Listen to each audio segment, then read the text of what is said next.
في اول 5 شهور من السنه الشركات الناشئه في مصر قدرت تاخد استثمارات ب 228 مليون دولار. اول حاجه الفلوس دي راحت في 3 مجالات: التكنولوجيا الماليه او الفينتك، دي ابلكيشنز زي فاليو. تاني حاجه التجاره الالكترونيه. تالت حاجه الصحه الرقميه، وهي العيادات الرقميه وحلول التامين الصحي.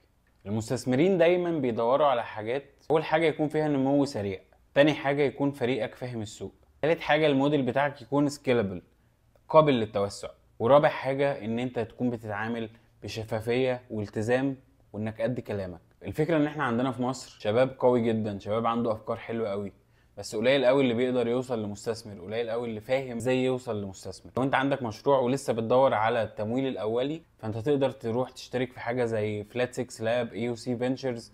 دي حاجات بتسهل عليك كتير قوي وبتعلمك حاجات اكتر، وكمان بتعرضك على مستثمرين.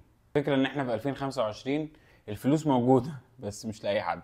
لو عندك فكرة قوية، السوق محتاجك، معاك فريق قوي، أكيد هتنجح. لو عندك شركة ناشئة اكتب لنا في الكومنتات ايه الصعوبات اللي انت بتقابلها في موضوع التمويل، يمكن حد يجي يساعدك. شكرا.